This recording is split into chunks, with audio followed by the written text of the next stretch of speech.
She used to be an actress. Oh, really? Did she do anything out of scene? And I think her biggest deal was she starred in a pilot. Pilot? What's a pilot? Well, you know the shows on TV? I don't watch TV. Yeah, but you are aware that there's an invention called television, and on this invention they show shows, right? Yeah. Well, the way they pick TV shows is they make one show. That show's called a pilot. Then they show that one show to the people who pick shows, and on the strength of that one show, they decide if they want to make more shows. Some get chosen and become television programs. Some don't, become nothing. She starred in one of the ones that became nothing.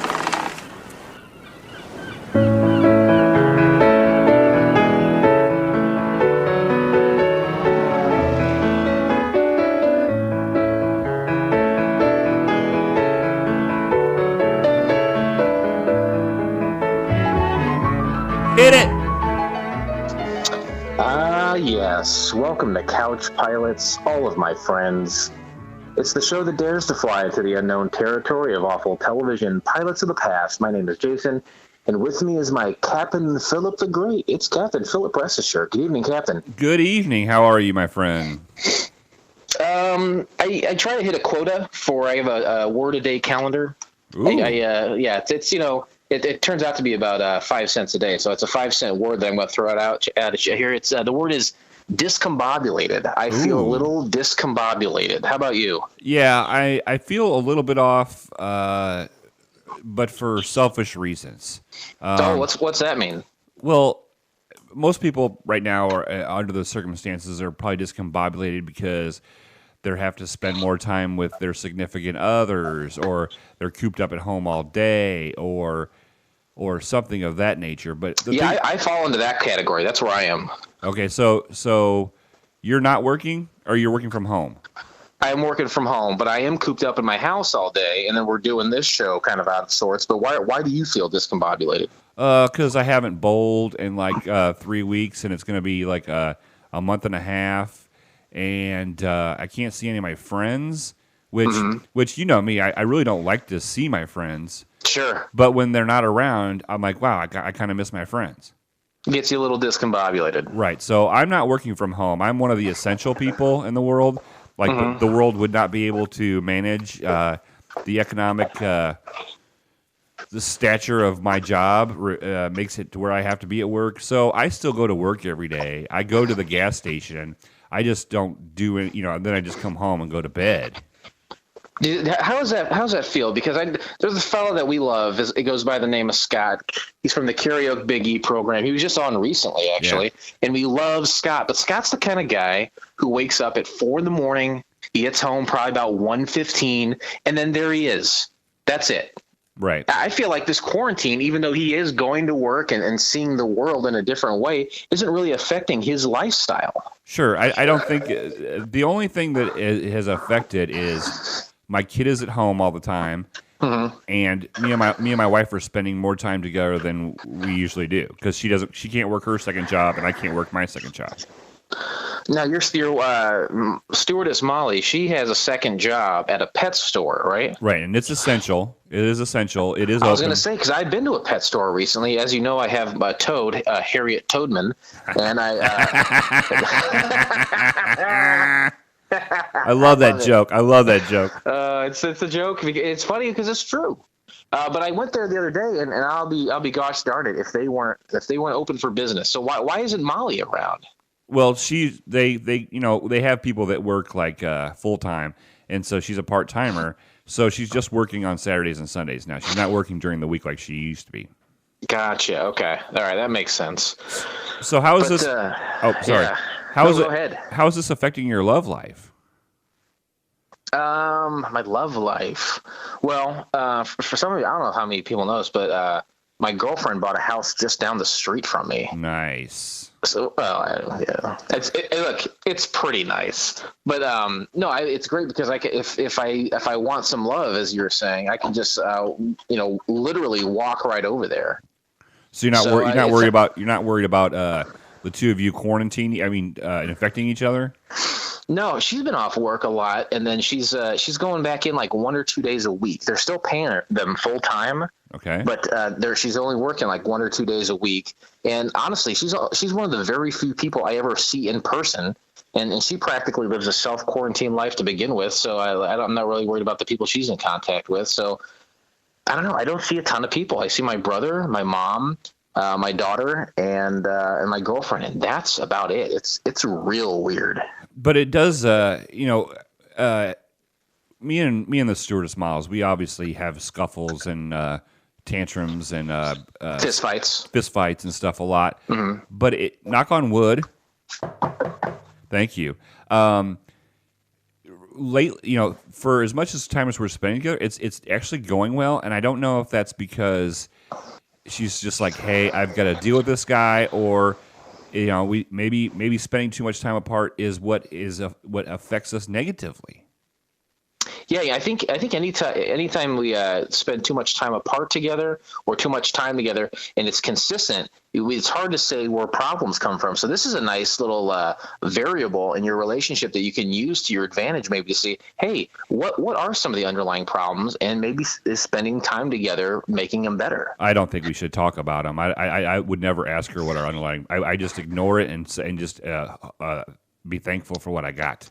That's my approach when it comes to fixing cars. If I hear something rattle, I just pray to God Almighty that it fixes itself. Yeah. So you are at your house. We originally, we always do the show here at at the Pilot's Lounge. We started there. We make our way into the plane week after week, just for you every Monday right here on the FCF network. And I tell you what, I've never podcast. Well, actually, I podcasted once from my house, and that's when towards the tail end of Adam Z doing the Low Blow podcast. I did a Skype with him for one of his shows, but other than that, I never do it from the comfort of my own home. So it's very bizarre not looking you straight in the eye like I do every week. Oh, and that stare is so glaring. But just got to give everybody a synopsis of like how the Captain's Lounge is going, the plane and everything. DSJ is quarantined at the Pilot's Lounge. Now, normally we don't let him in there, but he was already there when Trump said, "You will stay in your house for 1 month." And what was that? What was that voice just there? You said something about Trump, and then you had a stroke or something. What was that voice? It was a little bit of a strunk. A strunk.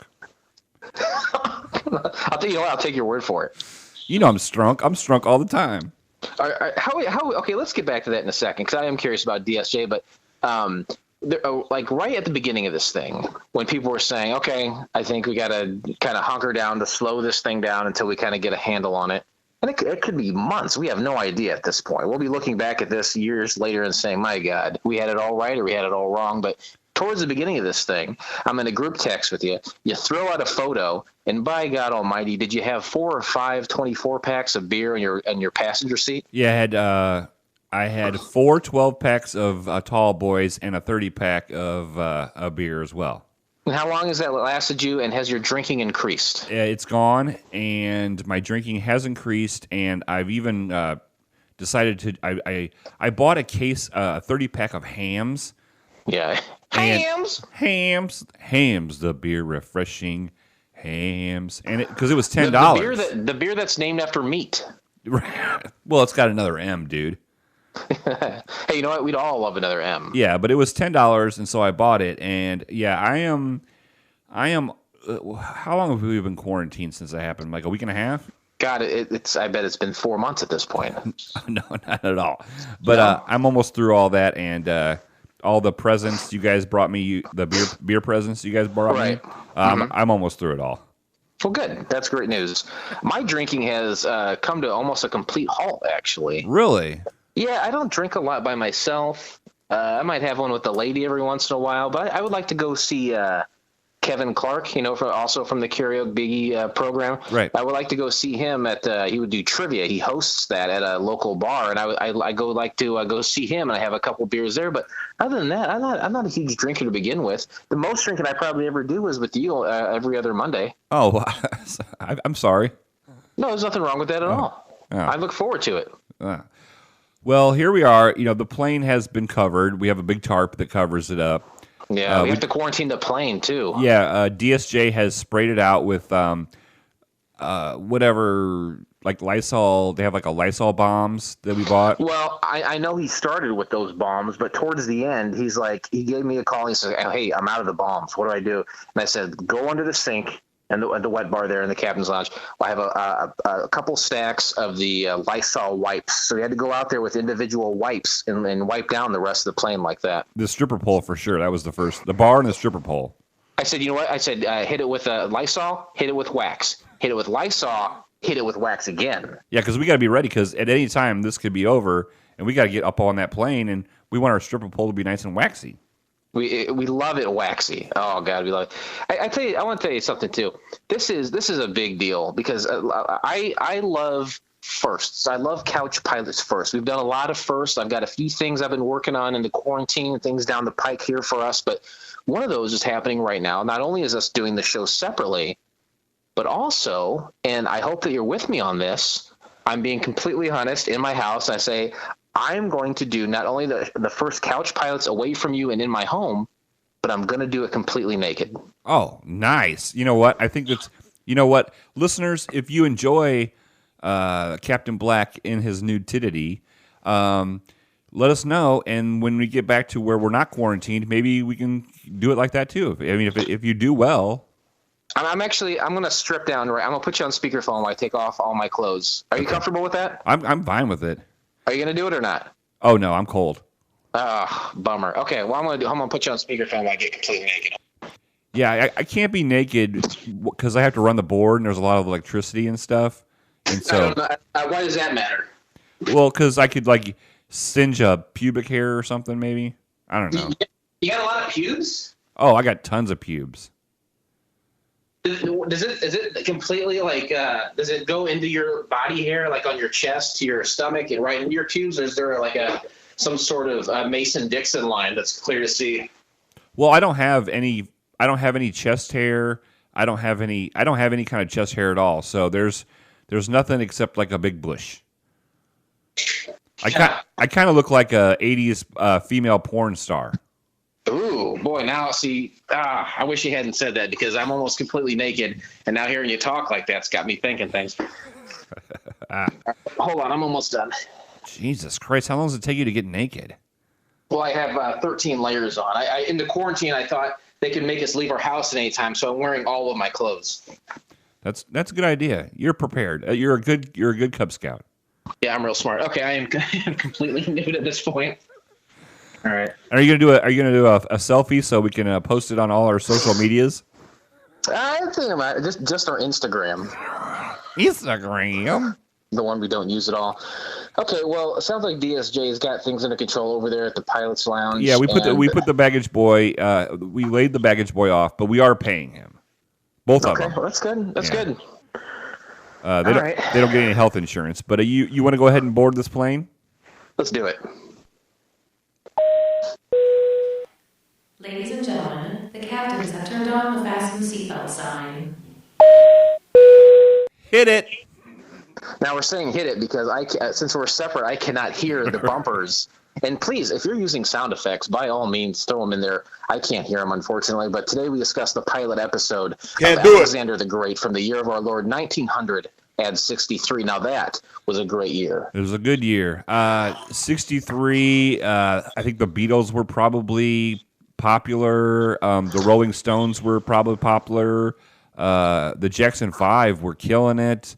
And you've made it known too that early Beatles, which is what this would be, that's your Beatles. That's my Beatle Ballywick. Yeah, that's your Beatlewick. And I think early Beatles is I Want to Hold Your Hand. It was all those sweet mop top, well dressed young men before they became the shaggy ne'er do well drug users in the later years, right? Right. I think the last song of theirs that I liked that was like Lady Madonna or Paperback Writer. Yeah, that's a good one. See, yeah. Paperback Writer might be a later song, maybe mid-stroke there, but it's certainly a very pleasant song. It's better than Ricky Raccoon. Yeah, or Lucy in the Sky with Diamonds. They're talking about drugs, folks. Come on. We're trying to have a society here. A society that's in danger of Do you think that we're all going to die? Oh, eventually. I was at the doctor a couple months ago for a sore throat, and he said in 50 to 60 years from now, you could be dead. Oh, wow. Well, congratulations, buddy. Thank you, and congratulations to you. I tell you what, early Beatles, 1963-ish, when the pilot was released here. It's not 1963 now. Sure, the Beatles gives a little taste of what that looks like, but I have some other things we'll talk about. So we have to go back to 1963. In our minds. Not bad. I was worried about that. Not bad. It kept me up all last night. So let's talk about a few things that happened in that year so we can be in the proper mindset to judge this program known as Alexander the Great. First of all, April 1st, long-running soap opera General Hospital debuts on ABC television in these United States. You know, my mom and my stepdad, they still watch that. It's still on. Isn't that crazy? Yeah. I remember, I think late 90s, or probably maybe even late 80s to like early aughts. There's like a 10, 15-year period where there was like 6, 7 ongoing soap operas, and I think it's been dwindled down to 1 or 2 at this point. Yeah. Yeah, it's pretty wild. I remember because sometimes I would be at home before my mom went back to work. If I was at home for some reason, if I was sick or was in the summer and I got done watching American Gladiators on USA, my mom would come in and say, all right, time to watch Days of Our Lives. Ooh. But I never got into General Hospital. Did you know that one? Yeah, I watched it a lot. There's a little bit of an echo with me. I don't know. Are you still on speakerphone? I'm not on speakerphone, and I don't hear an echo with you. I'm sorry. Okay. It's just me, I guess. I've never been to soap opera, but I tell you, long before soap opera, that I was very familiar with. You know, something else I love, a little something called rope opera, professional wrestling. Oh, I love rope opera. I still watch it today, even though there's no crowd whatsoever. Is that weird? Actually, I watched a part of Raw, like a few minutes of it, and they just came out and talked, and then it was like I tried to fast forward, and it was just a lot of talking. It wasn't any wrestling, but it was on I think Hulu. I watched part of Raw, and Edge came out, and there was no audience, and it was really bizarre. I think I'm not trying to make this a heel versus face kind of thing by any means, but AEW is doing a better job of it than WWE is, and the strange. It's not that when they're talking, it isn't really strange as much as when there's matches, because you hear a lot of everything. You know what I mean? Yeah, because that's part of it too. Is them. I'm going to push you into the corner and bury my head in your chest, and I'm going to whisper a few things about what we're going to do next, and then I'm going to fire you out of that corner. There's awesome! Some of their communication to each other out there. Right. Yeah, you can definitely. They have to hide it a lot more. Huh. And I thought it would be funny. I think I mentioned this on our call the other night that we had with some of our friends. We haven't seen face to face in a while, and I thought it'd be really funny if they put it like a 1980s sitcom laugh track while the professional wrestling was happening with no audience. That'd be funny. Do you remember that conversation at all? No. No. Okay. Yeah, that seems right. April 21st to the 23rd, the first election of the Supreme Institution of the Baha'i Faith, known as the Universal House of Justice, whose seat is at the Baha'i World Center on Mount Carmel in Haifa, Israel, is held. Oh, that's sorry. As I say, the Baha'i Faith is a religion teaching the essential worth of all religions and the unity of all people. I'm sorry, what were you going to say? Well, I thought it was like those where Superman and Batman and Spider-Man like all hung out. Oh, the Universal House of Justice? Yeah. I think they ripped that off from there. Probably. Yeah, one begets the other. Superman, Aquaman, all those guys, all the men. Any superhero that ends with MAN. Do you remember that Jethro Tull song, Aquaman? Yeah, I do. It was a great tune. Remember when Jethro Tull beat Metallica for best heavy metal? Yeah. I miss those days. I miss those days a lot. Great days. April 29th, Buddy Rogers becomes the first WWF champion, one of the biggest professional wrestling stars at the beginning of the television era. Rogers' performances inspired future professional wrestlers, including Nature Boy Ric Flair, who used Rogers' nickname as well as his look, attitude, and finishing hold, the figure 4 leg lock. Now, we kind of alluded to it earlier, but what is your relationship with professional wrestling right now? Are you trying to balance two different organizations, or are you leaning towards one over the other? I really, I've kind of laid off a lot because I'm not doing the great show heel versus face anymore. But I am watching AEW almost solely, except for like pay-per-views, because unless Kevin buys the AEW pay-per-views, I don't watch them. But the WWF ones, we still watch. So, like, I watched WrestleMania there last couple weekends ago. Now that WrestleMania, the thing about WrestleMania is, in my mind, it's up there with like the World Cup. It's up there with like the World Series of Baseball, the NBA Finals. It's up there with the Super Bowl. Every year they say, my God, we are in the Pontiac Silverdome. We have 345 billion people. We're at maximum capacity here tonight. We know that you pay for the entire seat, but you're just going to need the edge, folks. How was it with an empty audience at the biggest event in wrestling? Well, they split it into 2 days. Okay. So I liked that part of it, but overall, it just, if you don't have the excitement of the crowd, then you have nothing. You know, that might honestly, I think a lot of those guys come up in gyms and they work out where there is no crowd, or the crowd are just other wrestlers that are looking at you. But for the people who have made it to the top, for the people that don't perform for anything less than 5 to 10,000 folks, this might be a really kind of humbling experience, saying, you know what? If I ever forgot for a moment, it is 100% about the audience. They are the fuel that keeps us running and keep us pumped up and wanting to put on a good show. Well, you mentioned that, and the other night, Stone Cold Steve Austin was on, and you know he just feeds off the crowd, right?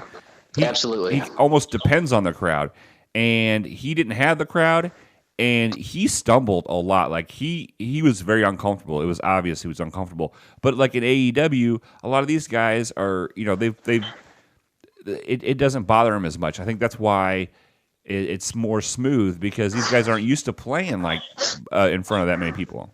This is all elite wrestling. Is that what it's called? Yes.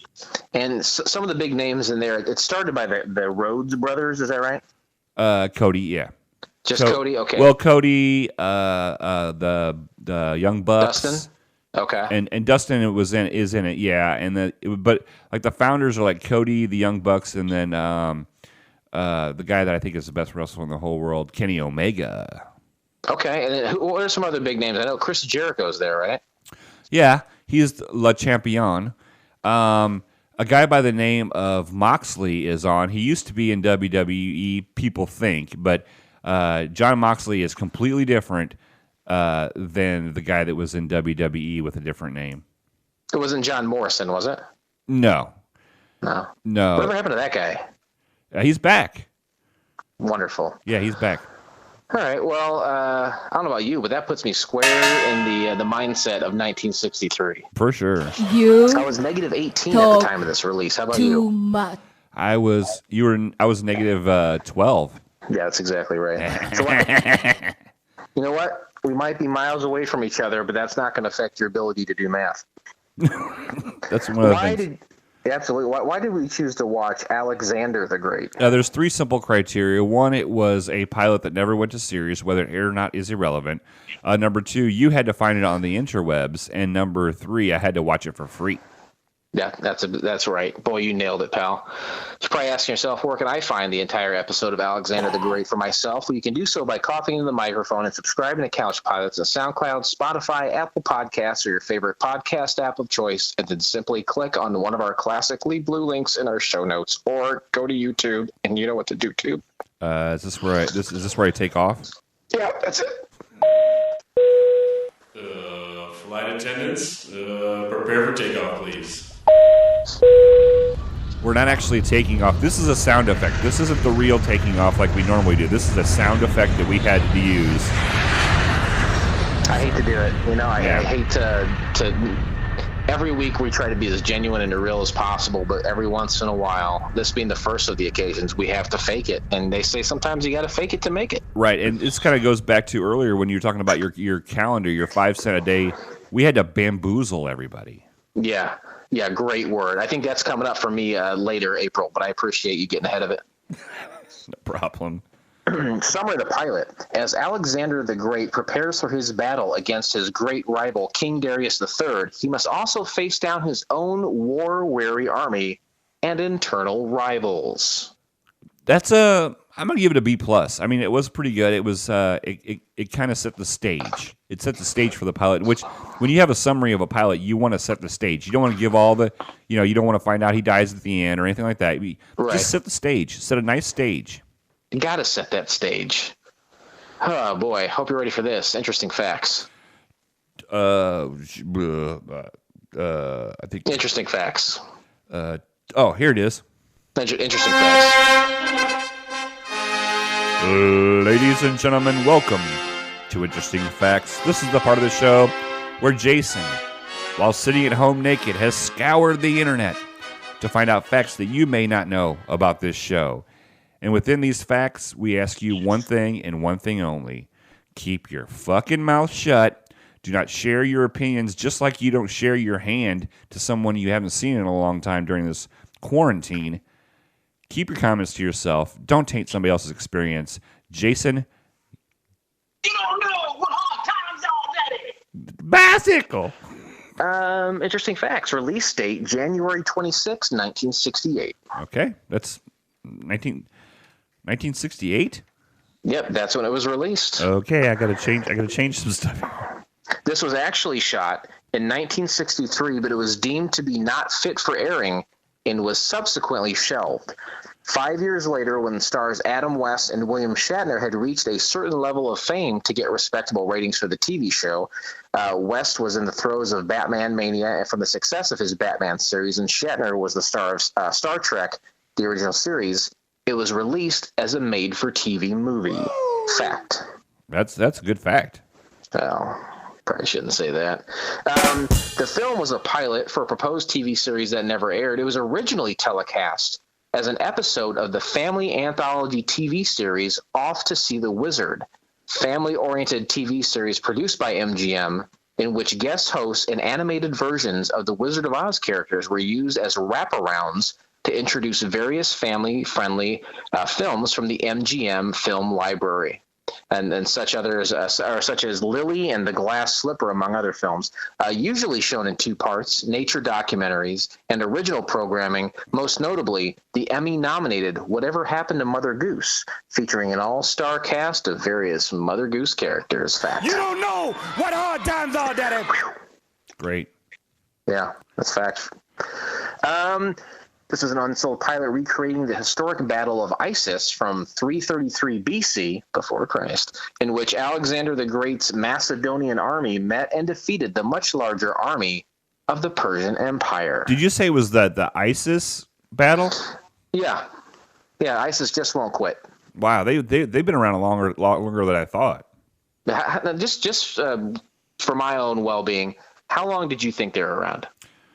I think that the ISIS has only been around for like 3 years. Yeah, so this is the Trump stat by 2,300 years. Damn, I'm off. Way off. I didn't know either. Don't beat yourself up, pal. Final fact here: Adam West was not surprised by the failure of this pilot, noting that it turned out to be one of the worst scripts I have ever read, and it was one of the worst things I've ever done. West went on to say about the pilot, 4 o'clock in the morning out in the desert of St. George, Utah, where it was mighty cold, they were putting body makeup on us so we could wear our little thongs and ride around on Arabian studs and fight the Persians. You had to see this thing. It was like Land of the Lost, but Bill was remarkably effective, referencing Bill Shatner. Okay. End of interesting facts. Great job. Those are probably the best interesting facts I've heard you do in a long time. Wow, that really means a lot coming from you. No one else can give me it. If anyone else said that, you've been here for the long haul. You can give me those kind of compliments. I appreciate them the most out of your mouth. Twitter responses. Twitter. Oh, wait, I should do it in like a Trojan horse kind of deal, right? Yeah, I think you should. Twitter responses. They're all dead, except for William Shatner, who I guess is recently in a divorce battle over horse semen. But that's for a different show. Yeah, I heard about that. Yeah. Did he but he got the semen, right? He got the semen all over? Oh, yeah. He got the semen. I once dated a girl who, I met her through like a dating website or something, and we were talking one of our first dates or something. She's like, yeah, I recently went out with this guy, who's in charge of like bull semen. I think that sounds odd. So I hope you wash your hands. And he said that he would travel around with like a briefcase looking thing full of jism. Ugh. Yeah. So those folks are out there. I don't think there's any reason for her to make that up. Well, I do carry around my semen in a suitcase. It's called my balls. And you're going to want to high five that shit. Achoo! All right, let's put 10 minutes on the clock. This was aired on television in the late 60s, made in the early 60s, aired in the late 60s. This was about a 55, 60-minute pilot. So we're going to give ourselves 10 minutes to go through this thing, and I think we're going to do just fine. We'll do great. It starts out, the title screen starts out with like a bunch of grease artifacts. And it's introducing all the stars of the show. And the narrator comes on, and it has that very bellowing narrator voice. Yeah, classic. It says, this is Persia, a land of barbaric war. It's the kingdom of Darius. And then you see some guys riding around some horses, and then you see a tree. And there's some dudes, dead guys hanging from a tree. And then here comes upon him on a horse is Bill Shatner himself, and he plays the role of Alexander the Great. Yeah, and he is ripped, by the way. You can see this. Everybody thinks of William Shatner like the horse semen collector. But we're talking about Shatner, the muscle bound. Yeah. Yeah, he's buff as fuck in this. Yeah, I think in a few months from now, when we chuck him into the ground, it's going to be chiseled into his headstone. It's going to say, "Bill Shatner lies here, Captain Kirk, procurer of horse cum." But my God, you're right. I tell you what, this is what I thought of when I saw Bill Shatner. He had these lovely blonde hair. I don't know what color his eyes were, but goddamn, they entranced me. He looked like a young Paul Newman. He was a very handsome man. Yeah, he was good looking. There's right off the bat, there's a fight scene, and like none of the bad guys even get their weapons out. Like Alexander comes in, him and his cronies, and they kick ass. And like I see maybe one bad guy with like a sword, and they kill everybody. Yeah, the Persians kind of like get them into a trap. They have one of their guys. It's a trap. It is a trap. Thank you, Akbar. They follow the Persians, and they say they say, Bill, Alexander the Great, this is a trap. He's like, I don't care. They got one of our guys. So they go after him. They beat the hell out of those guys. They rescue the guy. It turns out to be Adam West. I can't remember his name in the show. I apologize. But right then, Persians on these cliffs, they come up with these arrows, and they're like, all right, we got to get the hell out of here right now. Right. Yeah, and I wrote Batman because exclamation point and question mark. He looked so young. He was another young, handsome fella, I tell you what. I want to know, too, way back then, especially with the Greek army there, why are all the helmets, why do they look like scrub brushes? And they're all big. Like it doesn't make sense. I don't see where it would help you in battle. Is it ornamental only? Or, you know what? When I think of the Persians and I think of the Greeks, I think ornamental only. Yeah, that's smart. So Alexander, let's see here. Where are we? They think he's dead. They go back to the home base, and everybody thinks that Alexander is dead. And so this girl is upset, and she says, "I'm going to kill myself because Alexander's dead." And everybody's like, "Whoa, whoa, whoa! Don't have to kill yourself. Just go take a bath or something." And they decide who's going to be second in command. Come to find out, second in command is going to be Coronis. Yeah, there's an old guy there. He's like, I'm the oldest and most senior general, and it should go to me. By all rights, you guys should knock up to me, but I don't want it. Right. He says, no soup for you. Yes, I don't want it. I nominate Coronis. And he's like, all right, well, that's fine. I'll take it. And I got to say, too, that the lady that you mentioned that was heartbroken over Alexander the Great, and they thought Alexander the Great was dead because his horse came back without him. Right. The lady, does she look like Amy Winehouse? Is it just yeah. No, I wrote down Amy Winehouse. You better high five that shit. Yeah. Nice. But very nice. We're skipping over the fact that this guy's name is Coronis. Yeah. Is it? And I have Coronis ... space coincidence ? Ooh, did you plan this out? Did you plan this whole thing out? I saw it coming a mile away. I said, as soon as that virus hits, we're going to get a pilot with a guy's name who is almost the same name as the virus that's killing many people. Come to find out, Alexander is alive. He shows up 5 days later, and they're like, he's like, I'm back, guys. Everything's cool. And they're like, well, Corona said we're gonna retreat. And Alexander's like, fuck that, Coronas. You don't know what's going on. We're gonna stand our ground and we're gonna go after these guys. Yeah, he gets back and he's all dirty and tired. And he's like, this is what's gonna happen. I'm going to get naked in front of everyone, take a bath. That old general's going to watch me take a bath, and then we're going to have a party where we get drunk and then go fight right after that. And it's all happening in the next 12 hours. Yeah, and his girlfriend ends up doing a seductive dance. And one of the things that I wrote down was like they go into this party, right? They go into this party, and these two guys are wrestling. Yeah. Oh, yeah, there's a little fighting, there's a little drinking, and by all accounts, there's probably a little fucking. Hell yeah. And I think Alexander gets a little drunk because people keep giving him beers or wines or whatever. Yeah, they keep toasting them and stuff, right? Yeah. Why don't you ever do that when I'm here? Like, you don't ever toast me so I can drink. You just look at me and say, why are you so drunk? Usually you have trouble walking by the time I get there, so That's to true. give you any more would be irresponsible, That's I think. true. So I want to know, why is everyone wearing a goddamn miniskirt?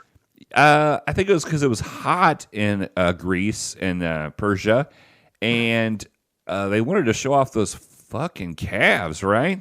I think they were wearing miniskirts because they're trying to give you a hard on. You know what? I think you're right. I stand corrected. These guys are all toned and oiled up, and man, I swear to God, I saw 20 different nutsacks over the course of this film. Yeah, but at the party, all this fun stuff's happening. They're toasting, drinking. The girl's humping the floor at one point with her dancing, and it's abruptly ended, and the military planning proceeds. And Alexander, he's basically at the table, at the head of this table, and he says, like, here, generals, are each of your orders and what we're going to be doing. Yeah, he's very precise. Like, he gives each general, and Cronus is like, my Coronas. He's like, I disagree. I don't think we should do this. And Alexander's like, well, guess what? You're doing it because I'm Alexander the Great. Well, Coronis, he makes a valid point, I assume. He says, you know what? We've really just beaten the hell out of these guys. We've conquered so much land.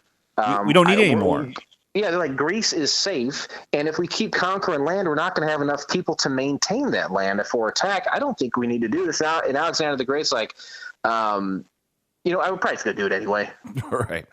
So this is where we find out that the next scene, we find out that Coronis is a bad guy. He is trying to assassinate Alexander the Great. Yeah. And I was caught off guard. I knew they were going to be at odds with each other. The young buck versus the seasoned veteran. Like me, I'm the seasoned veteran. You're the young buck. You always want to do really different stuff with the show, and I'm like, no, not going to do it. Yes, I'm comfortable where I am. You're like, hey, we should have an Instagram presence, and I'm like, no, thank you. But yeah, so Coronis tried to get a Persian guy that they caught to dress up like a Greek guy and try to assassinate Alexander the Great. It didn't work, so Coronis kills him instantly. And then before they find out that Cronus put him up to it, but I knew, because in the scene where he's like, I want you to do this, they don't show you who it is, but you know it's going to be someone inside, and it is revealed to be Cronus himself. The army then hits the trail, and Cronus is out there riding around. He's riding up to different generals. He's like, hey, Atlas, how about you join me on this very this risk-taking Alexander the Great by murdering him? And Atlas is like, yeah, that's fine, I'll do it. Yeah, he's fine with it. Yeah. He doesn't want to go on either, and he also he was supposed to go to the rear. Hell yeah, he was. This too, you find out Alexander brought his lady on the road. Right? Oh, every good rock star wants to keep himself clean and brings his poontang to the left of him or the right of him. I suppose that's true. You think that'd be a distraction, and I guess maybe it was, because then he sends her home. Alexander is being very secret about his plans. He says, this is roughly what we're going to do. And they're like, all right, well, what about this, this, and this? Like, I'm going to hold on. I'll put that close to my my vest here because there's a mole amongst us, and I'm going to figure out who that is. He was a smart guy. Oh, he knew what was up. That night, the men then complain to each other, and then the next day, the generals recruit more men, or they attempt to anyway, to betray Alexander. Right. So Coronis is like, hey, you want to get with me? Like, you don't want to be out here in the desert, right, of Utah. Let's just kill him. Like, oh, okay. And then Coronis gives this guy like a dagger, and then he's like, I was just joking, and then starts to try to kill Coronis.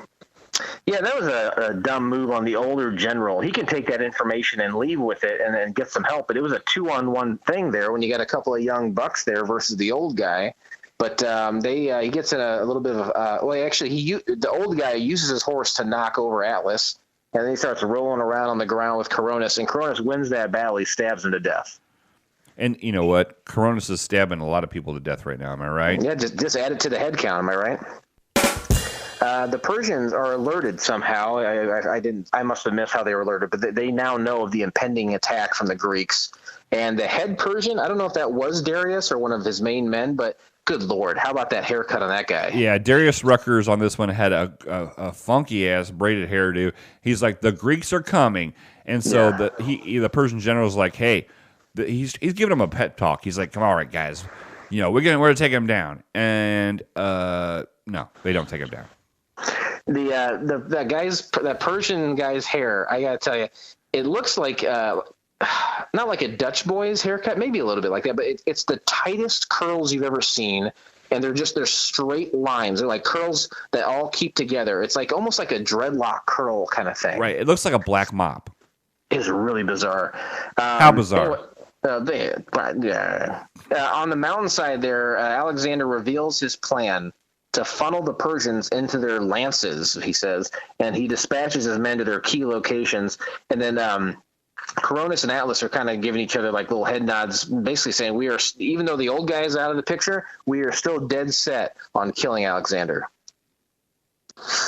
The great battle then commences right after that. This is kind of what the whole episode's been building up to. The Persian army and the Grecian army are fighting, and there's trumpets and there's horses and they're running wild, and it's complete bedlam. And there's a lot of stock footage of other old Greece battle scenes from other shows.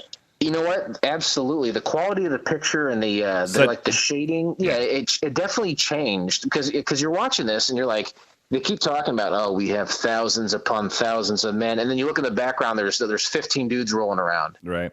But in the stock footage, there are hundreds and hundreds of dudes. So good call on that. Alexander finds Coronis and says, "Hey, buddy, not this isn't happening," and he ends up killing Coronis, and the Greeks end up beating the Persians by rolling a bunch of boulders down on them. Yeah, it really messes them up. I hope that when the Chinese finally figure out a cure for the coronavirus, they call it Alexander the Great. I like that. Boulders are unleashed, like you said. It promptly ends, and what's left of the Persian army retreats. And then that night, we kind of see the aftermath of the battle, and there's a lot of corpses laying around. Well, of course, in any battle, there's a lot of corpses. Oh, yeah. And they find, what is the guy's name? Atlas's or Atithius's body? Whoever the old general was, right. who was his real good confidant. Yeah, they find his body. They put a sheet over it. He says some nice words, and then there's this dramatic ending with a shot of Alexander riding off into the sunset. The end, right? What else could you ask for? Not much. But maybe some turbulence. Well done. Please remain seated as we are now crossing a zone of turbulence. This is new for me. Hit it! Ah, boy. 1963, they look at it and they say, we definitely made something. Let's not air it. And then they say 1968 rolls around. I was like, hey, what about that thing we made with those guys who are popular now? Let's air it. Right. They made their decision in 1963. They made it then. And you know what? By the time 1968 rolls around, they're not going to get guys like Adam West off of a popular show like at Batman and Shatner off of a popular show like Star Trek to come back and reprise their roles for this thing. By 1968, the fate of Alexander the Great program is sealed. Right? For sure. And to me, right off the bat, my turbulence, this had to be so expensive to make. This is like 10 Commandments or like Ben-Hur. Like, this is expensive for a TV show. This is expensive. Yeah, you're kind of out in the middle of nowhere. So to really get the feeling of you're out in the middle of nowhere, you need to build little camps. Right. You need to have a lot of horses. Those are actors on the horses, okay? We need to have horse wranglers. This is all very expensive stuff. Yeah, for sure. If you had to improve Alexander the Great, what do you think you would do here? It's difficult for me, and I'm going to tell you based off my score later on. It was just so big. It was like, I think I wouldn't have been as interested in it if I hadn't seen the big battle scenes and stuff. But I guess there has to be some internal stuff going on. It can't just be battle after battle after battle. You have to have, hey, what makes Alexander tick, right? Like, what's his relationship with this hoe bag Alyssa Milano girl, right? Amy Finehouse. Oh, yeah. Amy Finehouse, sorry. Yeah. 6 and 1/2 dozen of another. Amen. They're both dead. If this were to go on, you're right. That's what you got to see. There has to be a lot more getting to know these characters, getting to know the politics behind what they're doing. They can't be on the road all the time. That would get tiresome. You always chasing the next enemy. Right. Nobody wants to see you fight Persians every episode and beat them. Yeah. When is enough? Finally enough, Alexander. I think this works better maybe as a movie. Add another 30 minutes onto this thing, 40 minutes, and it's a film. Yeah. As a pilot, it's tough to say week after week we're going to be swinging these swords around because I don't know. To me, there's only so much you can do out in the middle of nowhere riding horseback. I like swinging my sword around. How about you? You know what? Being naked here, it's hard not to do it. All right. There's a little drop there. Hello? Yeah, I'm just waiting for the final descent. Final descent. Here we go. Ladies and gentlemen, as we start our descent, please make sure your seat backs and tray tables are in their full upright position. Hit it. Final descent. We are rapidly approaching the finish line for Alexander the Great, but on our way there, we say, not only have we seen it, but other people have seen it. There's reviews, there's ratings out there. We're going to talk a little bit about that right now. The first being Rotten Tomatoes. Usually we don't have Rotten Tomatoes. One-off pilots aren't really ripe for the ratings, audience and critics alike, but this one happens to have an audience score. Care to guess? It's out of 100, right? This one is out of 100%. 73? This is 20%. What? If I had to venture a guess, there are 5 audience members scoring it. IMDb score, this is a 5.2 from 120 ratings. It's a 5.2. Oh, sorry. Yeah. Oh. No, you got it right. Good job. Honest engine. 120 ratings, almost right down the middle. That's kind of where we are with IMDb anyway. Viewer reviews. There's a couple here, and there's one I really do want to read. 4 out of 10. Cliff Notes Greek history. A very blonde William Shatner commands attention as Greek Emperor Alexander, who ruled the world after conquering the Persians, who had taken over from the Babylonians, who had taken over from the Egyptians. Of course, the Greek Empire would be taken over by the Romans, continuing a trend that continued until the establishment of the European continent and multiple. You know what, guy? We get it. You got a PhD in history. Well done, Mark Waltz. You're no Chris Tuckley, by the way. Thank you. Absolutely. Cheers to that, old friend. 1 out of 10 scars. I wish I could see this again. If I remember correctly, I only saw this flick once, and that was many years ago. Therefore, I don't remember much about it, except that it was so bad it was hilarious. How can you give it a 1 out of 10 if you only seen it once and you don't even remember watching it? And how can you give it a 1 out of 10 and say you want to see it again? Right. First of all, was William Shatner in his usual hammy overacting? No. Did he have any other kind? As a horse lover, which is funny, because Shatner's obviously a lover of horses too. He jerks them off into a suitcase. I cannot help but notice that Alexander's famous horse, Bucephalus, was played by an American saddle horse, which, okay, guy, we get it. You got a PhD in horses. Jesus, come on. All right. This last one is very interesting. Where can I get the original version of this pilot? This is by Antoine 100, and this is from It's June Antoine, 3rd. Jason. It's Antoine. This is from June 3rd, 2006. I have not seen this film, but I would truly like to, as I was the main belly dancer in it. Can anyone tell me where I can get a copy of it? I didn't even know who William Shatner or Adam West was at the time. The only person I knew was Joseph Cotton. Kerry Leverett was the choreographer. May he rest in peace. Yes, even for the 1960s, it came across quite corny on set, but it was a lot of fun. Please, please, tell me, where can I obtain a copy? I have been searching and searching for this many years. I even got on Shatner's website and asked where I could get a copy. I never received the information. Thank you so much, Antoinette. Wow. We can send it to her easy. We can send her a link. Well, I'd love to find out who this person is. I think she's probably credited there. Lord willing, 14 years later, she's still alive. Chances of that being the case, slim to nil. And also, like the 14 years, she hasn't finally saw it. Yeah. Because she found out what the internet was. Yeah, I'm sure she's got it by now. Yeah, let's start. Let's land. That's what I should say. Okay. Let's land.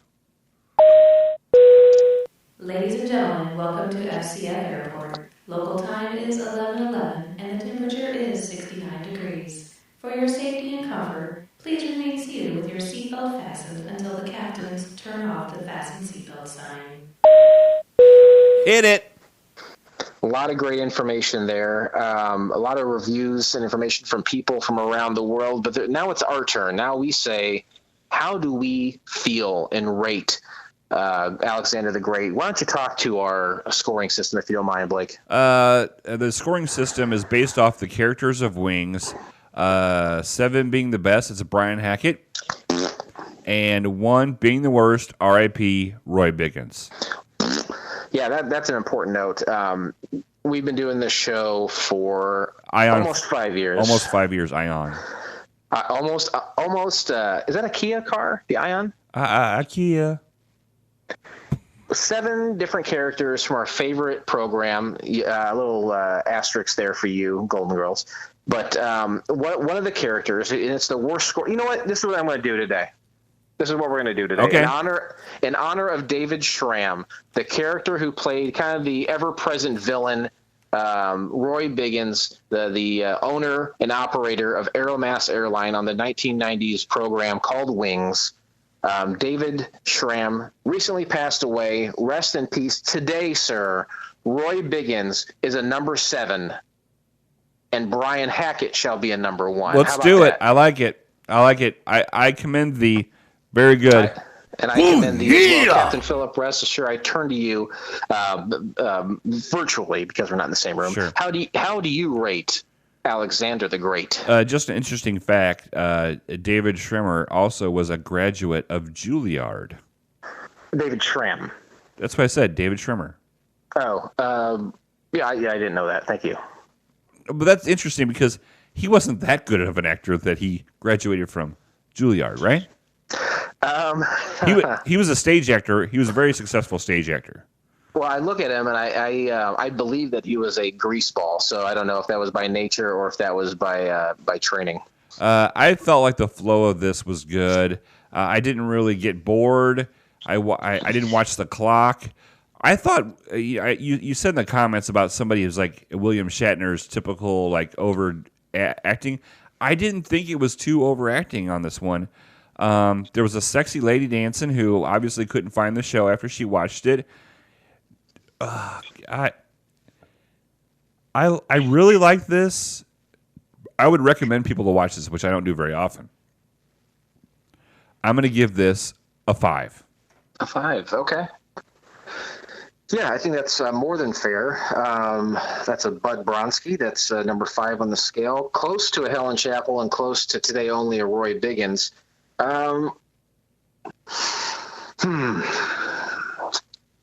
This show, I'm trying to go back to the mind frame and say, did it drag on? Probably not for the time being, but for now, it's probably a little long in the tooth. There's some good action scenes there. I agree with you, though, that I don't think William Shatner was doing what we consider his patented overacting or his bizarre cadence. It wasn't present here. Do you want me to do my imitation of William Shatner? I would love nothing more. So, Jason. Yeah. What you're saying, no, you're not supposed to say anything. Oh, I'm sorry. Go ahead. So, Jason, what you're saying is I was in a pilot that was filmed in 1963 and didn't air until 19 1968. I'm done. Okay. Yes. Okay. That was very good. Thank you. But it wasn't like that at all. I did not one time did I go, oh, that's Shatner for sure.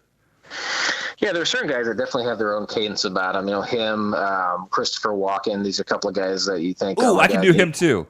Oh, let's hear it. Say exactly what you just said to me as Shatner, but as Chris Walken. Hold on, let me remember. Okay. So, Jason, this is what you're telling me. So, Jason, this is what you're telling me. I was in a pilot that was filmed in 1963, and it didn't air until 1968. I'm done. I think that's usually how impersonations end, is by saying "I'm done" afterwards. Well, because we're not face to face. You know, you're right. It's another great round of impressions. I'm stuck between a 4 and a 5. I think I'm going to give it a 4. Awesome! I never felt like, oh God, is it over yet? Is it over? I did feel like it dragged in parts, but it was well paced. I can't see it going forward as a series. I alluded to that earlier when I said this would be better off as a movie, if you ask me, even if it was just a made-for-TV movie. I can't see week after week being out there with their delicious golden thighs radiating in the sun, toned, virtually hairless, sleek, slim, sexy. I can't see that every week. All right, Jason, can I interrupt you for a moment? I wish that you would. I don't think you should look at this as. I don't think you should grade it upon. It didn't go to series. We knew that when we started watching it. So by you saying that, you don't see it going anywhere. How about you today, for David, for good old Roy Biggins? Why don't you give it a Roy Biggins bump and make it a 5 so we can match? I'm gonna do it a Roy Biggins bump. 2 5s in and out. And with that score, awesome! The book on Alexander the Great, and we will never speak of that show again. Probably never. But join us next time, won't you please, when we watch the pilot episode of Curse of the Corn People. Here's a little something to wet your whistle. A group of Kansas friends in their 20s undertakes the making of a horror movie. You can find the entire episode of The Curse of the Corn People by subscribing to Couch Pilots on SoundCloud, Spotify, Apple Podcasts, or your favorite podcast app of choice, and then simply click on one of our classically blue links in our show notes, or go to YouTube. Blake? You know what to do, Tube. Oh, my God. How are they going to get a hold of us? Very simple. Email address is couchpilotspodcast@gmail.com. Go to www.couchpilotspod, right? Podcast? couchpilotspodcast.com. Yeah, you go there. All the episodes are on there. Go to Spotify, look us up. All the episodes are on there. I know that for a fact because today I went and scrolled all the way down from 4 years to see when our first episode came out. You can't find that on iTunes. You can find us on iTunes, but you can't go and take a deep dive into the history of Couch Pilots. So go to Spotify or go to the website, couchpilotspodcast.com. I just renewed it, so it's going to be there for another year. Don't go to our Instagram. It's pretty irrelevant. We have a dial-in number, which we have not had anybody call the dial-in number in a long time. I know it still works, but what is that number? It's 910-PILOTS-1. Jason, what is that acute to? Acute? Is that what you said? Acute. It acutes to 910-745-6871. And I got to ask you, I think I have an idea of what it was, but when was the first episode released? Can I guess? Yeah, go ahead. I'll tell you what. I'll give you 1 point for the month and 1 point for the date. Okay, I'm going to say December 5th, 2015. It was pretty close. It was December 12th or 14th. Okay. Yeah, good job. I felt like we did I felt like we started recording in November of 15. Are you okay? Are you standing upside down right now? Am I standing upside down? Oh, no, okay, you're fine. Okay, good, you're fine. Okay. What? Yeah, it sounded a little rough for a minute. Oh, it did? Okay, no, I'm fine. Yeah. Week after week, and I think you started giving messages of positivity because you in your own life felt like you needed a beacon of hope to look towards every week, and you decided to be that beacon upon yourself. But I tell you what, right now, even we're in the middle of this Trump administration, we've come across something perhaps even more vile, and that is the coronavirus. This world needs you, Blake, and your moment of positivity now more than ever. I got this. Everyone, whether you're in New York, Peoria, Australia, the UK, this is some serious shit. We've never experienced anything like this before. We've had world wars. We've had terrorist attacks. But we've never experienced something that globally, except for the Iranians, has affected us. Do the right thing. Wash your hands. Stay the fuck away from everybody. And basically just, go on the internet. Use the internet to communicate with your friends.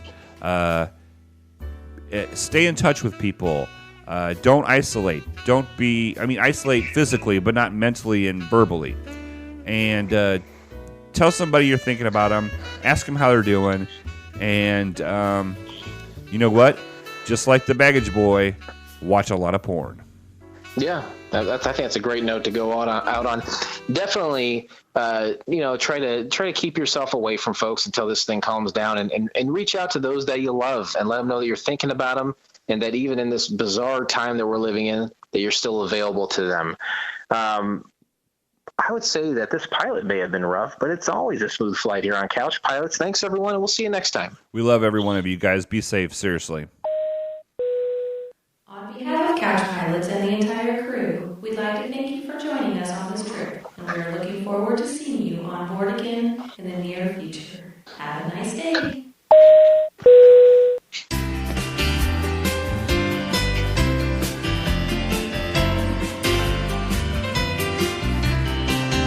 Can you still hear me? Hello? Hello?